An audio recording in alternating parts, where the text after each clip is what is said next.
Thank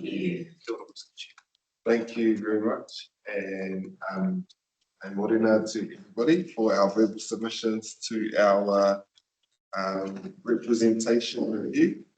First up and interested, we've got an amazing community leader from over in the Bay of Islands, Manuela. It's nice to have you here today.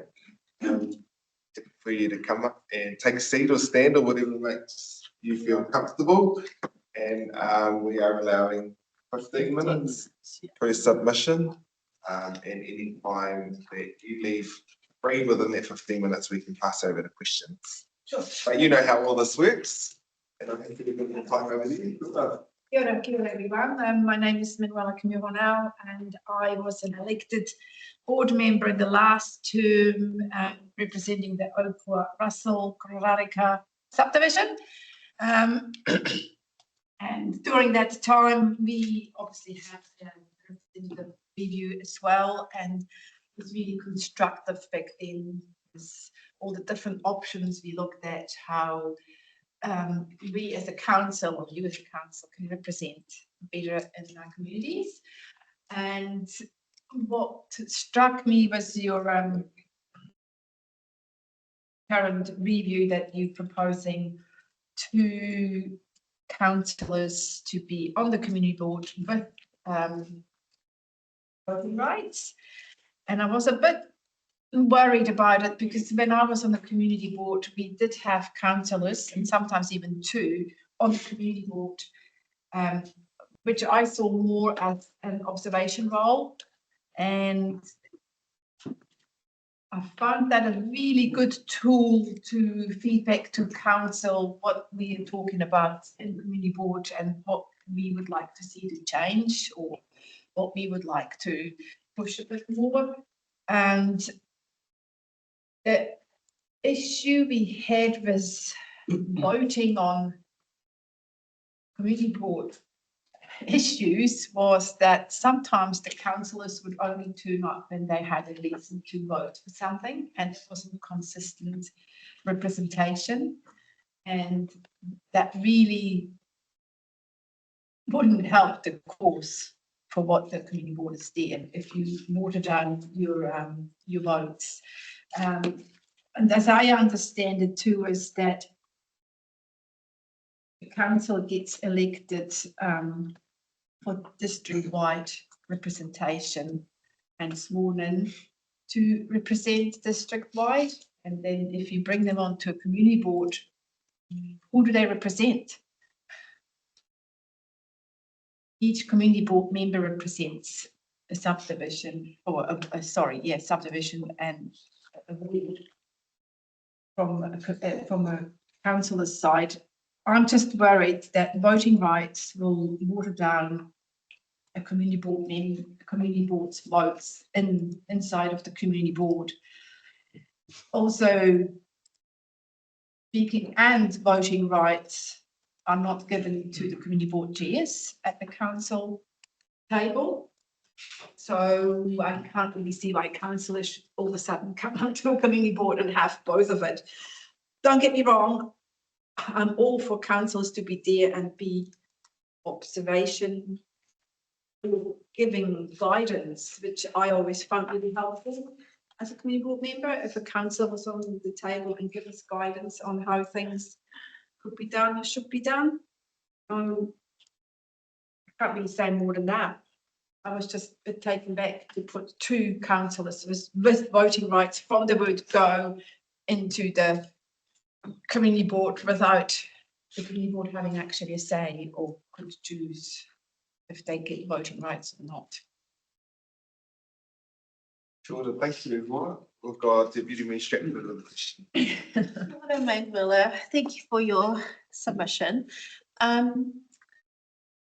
One of the issues that we have had this trinium is our Ngātai or Tokero Māori War councillors aren't able to be officially appointed with voting rights, whereas the other one, the general wards, are. So do you have any suggestion on how we could bring make it more, it brings some equality or even equity to that conundrum that we're facing. Well, it comes down to how you how you have that outlined. That's obviously a council issue. If you can, a general ward council can be appointed with voting rights automatically, which I don't know where you find that. I had a look that how can you appoint a councillor and he automatically gets voting rights? I don't know. I couldn't find that in any papers for Farmers District Council. But then you've got the Māori ward councillors who can't. So I don't think that's an issue that has to do with the representation as in with the community board. It's an issue with the council. So it is to do with the local electoral act. Yes. And so do you object to us trying to correct that through this representation? Objecting any of having equal representation, not at all. What I'm objecting is that you putting two councillors, it doesn't matter where they come from, onto a community board and give them voting rights automatically straight up. That's what I don't agree with. As the community board, the mechanism in the council is community board, and then you bring extra members into a community board with voting rights. It's watering down the community board's votes. And good, I mean, I even saying, councillors, they're busy as it is. So why are you heaping them on with community board is doing well what they're doing? Why do they need a councillor to come and tell them, sorry, that sounds really blunt, what to do? And that's how sometimes it feels like, because unless a councillor that's on a community board turns up to every meeting and knows exactly what's going on and votes with everything, a different story than somebody turning up only when they think they have something to vote for or against in community board conditions. And that did happen. And I'm sure we're only human. We're only human, so we do these things. So no, I have no issue with having representation through the board. But why two councillors and why with voting rights? Where does that come from? I don't get that. Another question? Should I save some time for that? So if we were to enable it, but at the table, when it came to the appointments time, it was just one, or it was two. You wouldn't object to us being able to appoint if the community board wanted, because some of the community boards want us to. Yes, that's correct. So all we're doing is making it so it's fair and equal, because at the moment we can't officially appoint Ngātai. So that's all this representation review is doing, is enabling it should community boards so decide. Well, if you say that, if a community board decides to have two councillors, like I can only, obviously it's just for the Eastern Ward, two councillors, and what we had in the last term is that the community board actually can decide if they get voting rights or not. I feel that is a much more fair way, because if you want to be fair, both ways, you also want to be fair to the community board that they can decide how their board works. Yeah, we did do that last time. That's right, you did, and I don't know how it worked for the other two community boards, but I felt that for us it worked well. I can't even remember how it ended up to be, but you shouldn't take away rights from a community board as a group too, like a council. The councillors are, you decide too how you want to have them being spoken, not voted for. Oh, thanks, people what they wish for. It might be a case of us using this representation review to enable it should the community board of the day, because we're going to have an election. That's right. Should they decide to give councillors voting rights, but that we ensure that if they did want to give voting rights to any councillor, no matter what ward whether they're from a general or minor board, that they can. Yeah, that's exactly right. Any other questions? We've got time. Thank you. Thank you, Manuela. Do you feel having been on the board and knowing the different makeup of each of the boards, with Bay of Islands, Whangaroa, because they're unique, as we know. Tihiku has 2 councillors, Bay of Islands Whangaroa ward has 3, and those 3 councillors, and Kaikohe Hokianga has 1.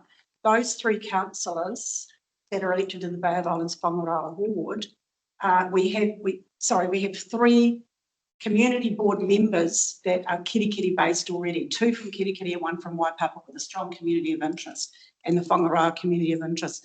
Do you feel by putting 2 councillors on there, there's the potential to stack the Kirikiri vote like we had in the old days, and that the southern ward and the smaller communities would actually be disadvantaged like we used to have? Potato. No, it could be, it will be an issue, 100%, and not just an issue that is an advantage for Kirikiri. It might even be a disadvantage for Kirikiri again, because people go, Kirikiri gets everything, you know. You got to be careful. You have to be careful, although it has a big population. I mean, it's the balance, isn't it? It's just, yeah, like you say, be careful what you wish for. And experimenting with the community board like that, I find that a bit unfair. Yeah. Thank you. Thank you very much for your verbal submission to us today. You've given us a lot of food for thought, that's for sure. I hope so. And I look forward to seeing that analysis come through when we make a decision on where we land. But what's the trajectory? So next steps is the final proposal will be going to council at the August meeting. Okay. 9. So, good luck, people. Thanks for listening. thank you very much. Have a great day. And you, thank you. We've got people speaking? Or? We've got Mrs. King on. Kia ora, Fiona. Kia ora. How are you all this morning? You're not on okopuna duties today. Not this morning, luckily. The rest of the week, probably. Anyway, thank you very much for the time. I fully support what the previous submitter was saying and the warning from Belinda, because being on a community board before, when there was more than one councillor there, that was an issue, and that was why the council removed the voting rights from councillors at community boards. I fully support that councillors should be at community boards, because there is a missing link between the council and the community in what they are aware of what is going on in their community. I think the community board should actually be able to have more reporting from the councillors in regard to infrastructure or projects that are happening within each ward, because at the moment I think that they are not aware of a number of things that is actually going on, unless you read the newspapers where they will advertise that you can submit to projects, etc.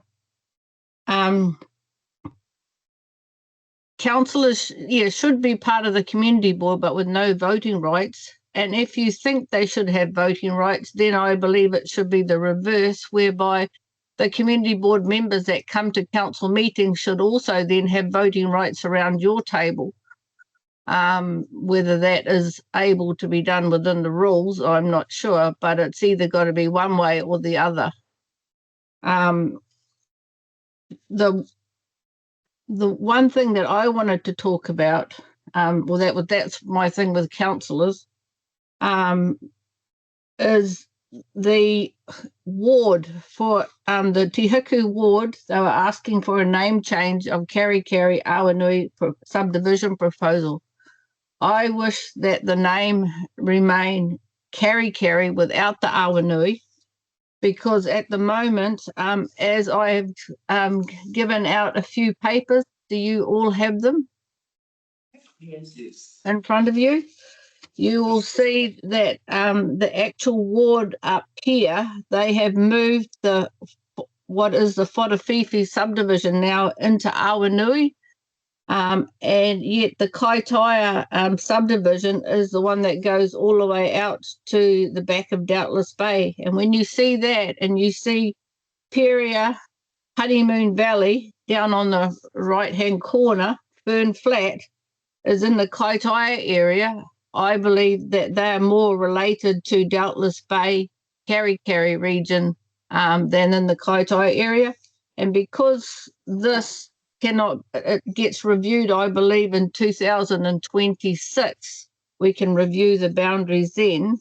I would like to see that Awanui remained out of that Karikari Peninsula area, where you can see for this year, for some reason, they've moved, looking at your map, Awanui, they've moved it out into what was part of the far north area. It appears to be just to get numbers. I've gone through the process of the grids, and what you can see on those markings are the grid lines within the map.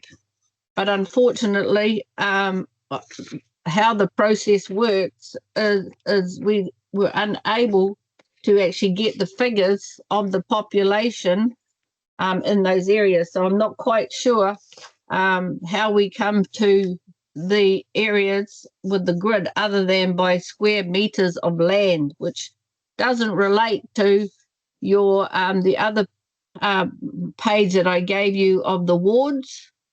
So that is in population numbers, and the grids don't relate to proper population, only to land area. At the end, the emails that I have had or been able to find out is that you do not have the population estimates at the mesh block levels, and we have estimated, I'm not sure what a SA2 area is, but only for Maori electorates. The population figures for SA1 are expected to be released in November 2024.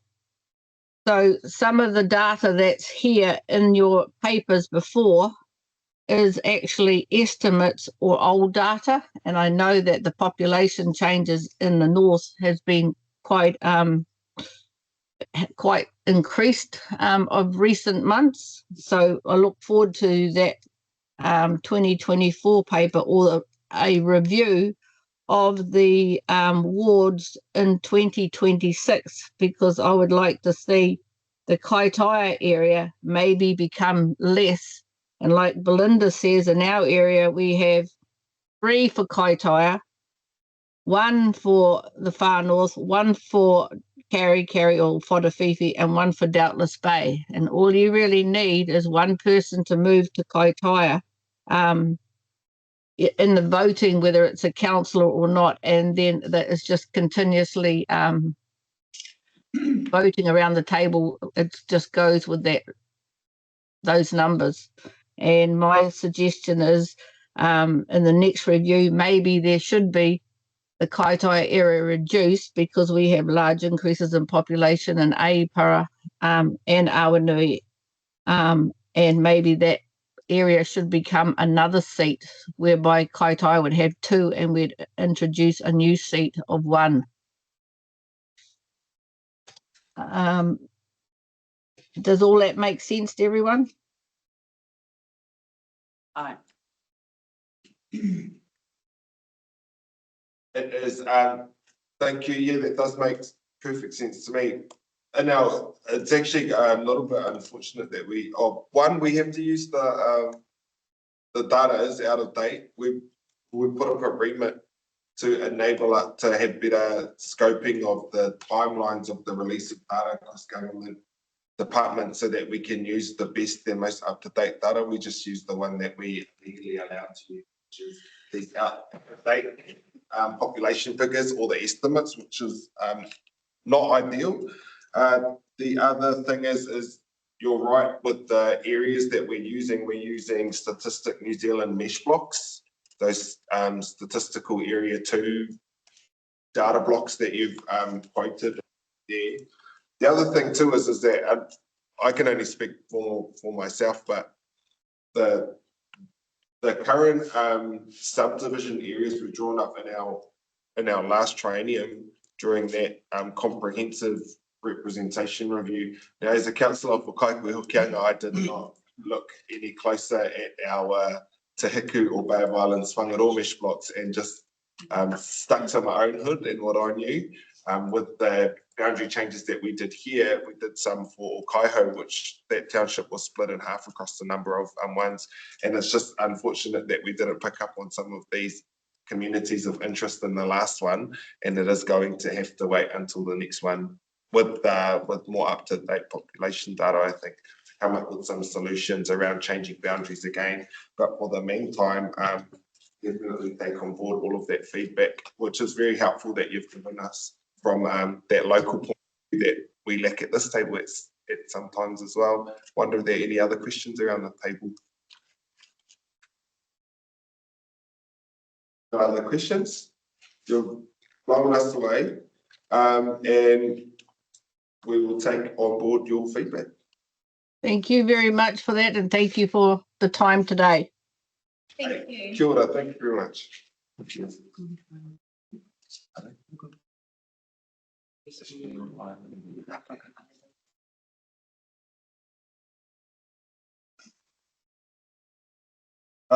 We have Fire Robin online, representing Whangaroa Papahapu.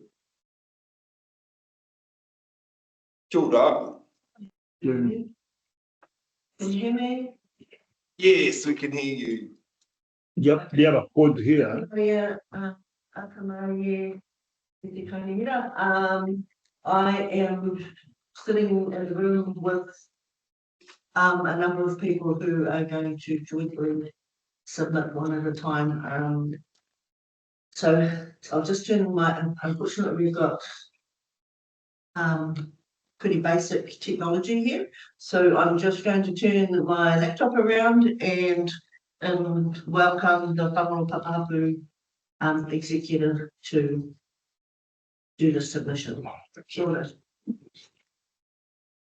So you've got Moko Tamati and a number of the elected members sitting at the table. You can't quite see them on their little screen over there. Engari, first of all, you'll hear from Anurukira. Hopefully you can see him. Hi. Kia ora koutou ngā mihi kia koutou.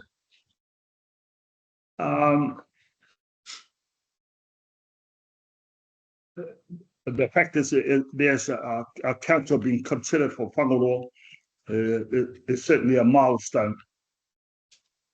The other thing that looks disproportionate, in the Kaikohe subdivision, you have 3 councillors. And when you look at the rationale about Kerikeri subdivision, for the same number, you have 2 councillors. And in Kaikohe, for some reason, you're deemed that 3 councillors are necessary for the same population ratio. The other point that needs to be considered is the fact in each of these areas, you also have community board members.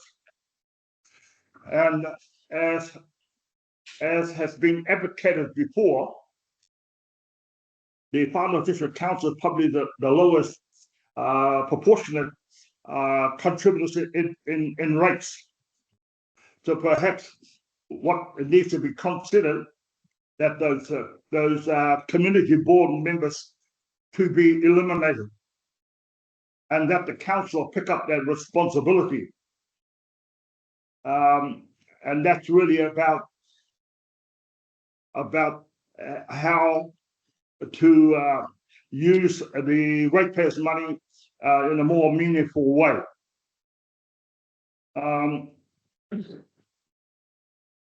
But what is of issue for Whangaroa, as we have experienced in very, very recent years, over the last 10, 15 years, is Whangaroa, in our view, has always been treated as the poor cousin of the Whanau District Council. And what we're at least appreciating that you have considered one board member. But certainly we do believe there's not a necessity for a community board member. Because what that will mean is that the councillor being determined and elected for Whangaroa would also be attending one meeting a month. There's 12 over a year, and that will be money better spent than having community board members. Kia ora from my point of view. And you'll next be hearing from Pat Taurua. Let's see here. Tamari kia koutou katoa.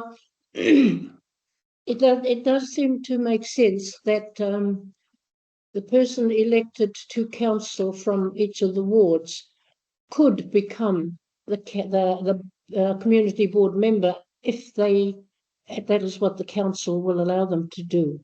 It would probably be a lot more cost effective than having two representatives on council doing effectively the same mahi. So, and a council member who is more involved with the local community and has the issues of the community by being on the community board in effect, seems to make more sense than having two people totally separate trying to do the same thing. The other area that I've felt while looking through the documents is the population numbers don't seem to add up in terms of the number of elected members that represent those areas. And I guess for me, the other issue is how many of those members actually appreciate and understand the variations between Te Ao Māori and Te Ao Pākehā. So in terms of going forward, Te Ao Māori again seems to be left sort of in the sideboard to come through now and then, rather than being a full part of council. That's enough. Okay. Kia ora no kia koutou. I just have to mihi to my kaumātua because basically I just hijacked another meeting and said this is happening in the half an hour. Would you like something to say? So mihi kia rawa. Ko tāku nei whakaro e pā he ahuarete ki tōku nama. I look at the names of the council committee members that have been appointed in the last 2 years. I look at the names of the councillors that were elected for the Māori wards, and I totally agree with the previous speaker. Is each of these whānau members, each of these people are eloquent in the two worlds, Te Ao Māori me Te Ao Pākehā. The council is a beast, and they have had to learn about that beast to be able to effectively represent us in those boards. Now, how many of the councillors are required to learn about Te Ao Māori to be able to effectively represent the rohe as a whole? Because well, your free representation bill and all the other pieces of paper that you've given out have pretty colours and lots of numbers. It's based on quantities, and it's based on numbers, not on the quality of the person that's been representing us. So, kuna taku whakaro, we look forward to having more representatives from Whangaroa, for Whangaroa, and I would also put to the council that residency in the area should be a priority. So hopefully those bits and pieces have fallen in the right manner for you all to consider. And ngā mihi mo tēnei wā. And just as another aside, we have had so many reviews, urgency hearings, and all sorts of other things being thrown at us in the last 6 months. My apologies for the lack of good preparation for this particular submission, but that is basically well, kia ora anō. Tēnā koe e Whai Robin, Papa Anaru and Nana Fat. Guess what Whangaroa is winning. While you may only have enough population for one community board subdivision member, you just so happen to have the mayor and the deputy mayor of the Far North District from Whangaroa itself. I'm going to go around the table and see if we've got any part-time. No questions here. We heard you loud and clear. One quick thing for Papa Anaru though, if we were to get rid of our community boards, we still have, that just means councillors are going to get a pay rise. We don't get to put that money into anything else other than using it for elected member remuneration. So we might just keep our community boards for the time being, Papa Anaru, because I don't get to spend that money on anything else but that. But it was a nice thought on how we could potentially save money. E mihi nui ana kia koutou katoa. Tēnā koutou katoa i ngā kōrero mai ki tēnei kaunihiri i tēnei rānei. Kupa. And we've got Away online. joining us online, who's not here just yet. Do you want to take a Okay. 10-minute break. Kia ora kiri ngā wai, ngā mihi. Kia ora whāhaura.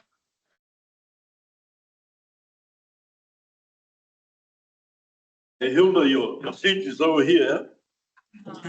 Tēnā koe te tohine mihi nui ana ki a koe ko pai wahi mai ki te kōrero ki tēnei hira. Tēnā koe. Ka pai ko pai wahi mai koe. Ai. Ko tai Great mai thing. ngā kai awhina ki te tea ki te mokopuna. Oh, ka pai.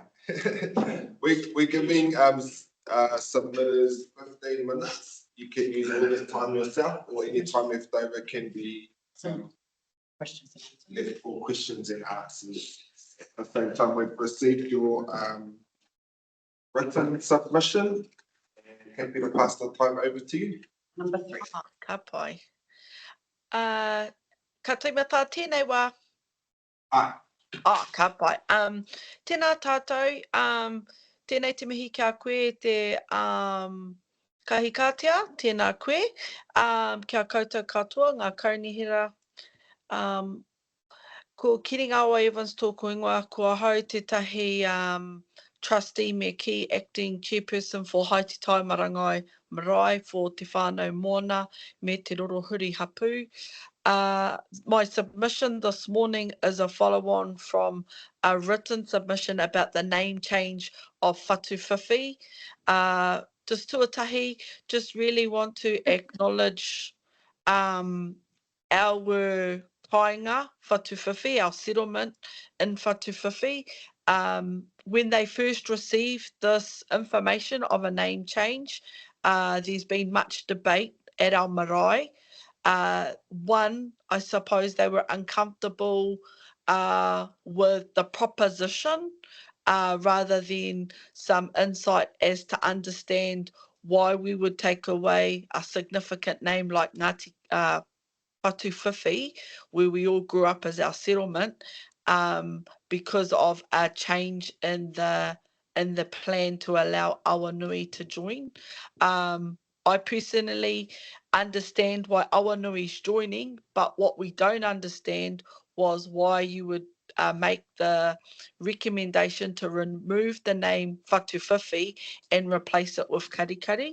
So it has been discussed at our marae meetings on several occasions. Unanimously, it is not supported that the name Whatuwhiwhi is changed to Karikari. Primarily because that name represents our settlement. It represents the significance and historical relationship we have with our tūpuna kahukura and the ferries and the process of the net making on our whenua. So Whatuwhiwhi is the moment where the net was tangled, so that the net was, the kupunga was left on the rocks, and that's how our tūpuna learnt how to become expert hunter-gatherers of catching fish with the use of nets. It's a story that's well known for our people, for Ngāti Kahu, Te Whānau Mōna, Te Rorohuri. So just that subtle change of removing that name is important to us because it takes away the use of that name, the name being carried on to understand why Whatu Whiwhi was named that and why we've carried on that as the name of our settlement. When people refer to kari, naturally the haukainga think that you're out at a particular area at kari where we refer to as the Cape. Equally as important, but in terms of settlement of the area, of the population of where we have lived and where has expanded, we've always, as the whānau, the hapu, the marae, referred to that settlement as Whatu Whiwhi. So today, I just wanted to share that as a representative for our whānau, our hapu and our marae, that Whatu Whiwhi, the name is important. We do not support the change of that ingoa to kari, and we do not accept and take how the proposition was put about a place that we live, that we occupy, without being, I suppose, spoken to first about the suggested change. Understand Awanui is joining our map, so acknowledge that it could be Awanui Whatu Whiwhi area, but as the marae and our whānau in Whatu Whiwhi, we would like to see our name remained so that we can carry on and teach our future generations of the importance of that name. So that's all I wanted to share today. Not a long submission from me today, but just equally important to note why Whatu Whiwhi, the name, is important to us. Kia ora tātou. Any questions? Happy to answer. Any questions or online? No, you've blown us away I te hōhonu o tōku ahakoa eti te kupu no I te kōrero e te tuahine mihi nui ana ki a koe I waunga kōrero. Me taua kōrero mō Whatu Whiwhi me te tikanga o taua ingoa. I didn't know, I didn't actually know, and my mum and dad and sister live in Whatu Whiwhi. That was the meaning of the name of our beautiful village that we have there on the peninsula. So thank you very much, and we'll be taking that on board. The final proposal will be coming to council's meeting on the 8th of August for us to vote on, but your submission and the detail there will definitely be captured as we decide what that final proposal will look like. Thank you for that. And the evidence is in our rocks. If you go down to Tokedo, Pātea, even out to Waiari, you will see the shape of the net from the kupenga that was left when Kahukura tricked the fairies and the sun rose, therefore they left the net.